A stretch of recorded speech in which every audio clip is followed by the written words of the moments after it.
গাড়িতে আমার মেয়ে আছে ভাই, এখন আমার বউ আর আমার বাচ্চা ছিল। আমি বাইরে বেরিয়েছিলাম ভাই একটু ফেরি দেখার জন্য যে ফেরি আসতেছে নাকি, আর ওর মধ্যে ফেরি টান দিচ্ছে গাড়ি। আমার সামনেই পড়ছে ভাই।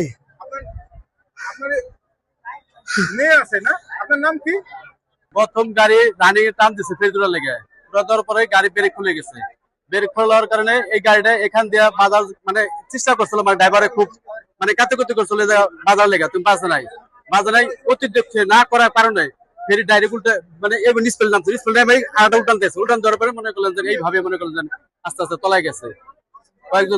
যাত্রী আসলে মেলা যাত্রী ফুল যাত্রী ছিল, 5-7 লোক বাঁচছে, তারপর আর বাঁচে নাকি ফুল যাত্রী ভরা শীতের বাজার তো। সোয়াদ পরিবহন,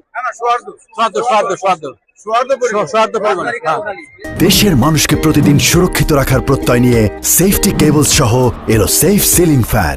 রাজবাড়ি কালোখালীতে যে গাড়িটা আসে সৌহার্দ্য পরিবহন, সেই গাড়িটাই পড়ে গেছে এভাবে ডাঙিয়ে একদম ব্রেক ফেলে, মানে ড্রাইভার বাঁচাতে পারে নাই। ড্রাইভার চেষ্টা করছিল, আর ড্রাইভার ভিতরে ছিল, ড্রাইভার বাইরে পারে নাই। ও প্রসাব করাইলা, আমি এখানে, তুমি কি বোকা নাকি? তুমি আমার এখানে নামে প্রস্রাব করাইলা। বাবা তুমি এখানে প্রস্রাব করো, গাড়িতে উঠে ফেরি গাড়িতে উঠলে আমি ওযু করবো, নামাজ পড়বো। তুমি এক কাজ করো, তোমার আম্মুর সাথে করো, আমি এখান থেকে ওযুটা করে আসি। কয় না বাবা আমি ওটা করতে, বাবা তাহলে আমি নামবো না। আপনার কি ছেলে? আমার ছেলে, আমার ওয়াইফ আর আমার শাশুড়ি আছে, আমিও ছিলাম। আপনি বাড়াইছেন কেমনে? আমি কিভাবে বাড়াইছি স্বয়ং আল্লাহ তাআলা জানে। হ্যাঁ, পরে ফেরি ঘাটে ভিড়ানোর সাথে সাথে গাড়িটা হালকা মানে রানিং হলো। আমি ভাবলাম তাহলে মনে হয় স্টার্ট দিছে, গাড়িটা আগাবে, কিন্তু গাড়ি আস্তে আস্তে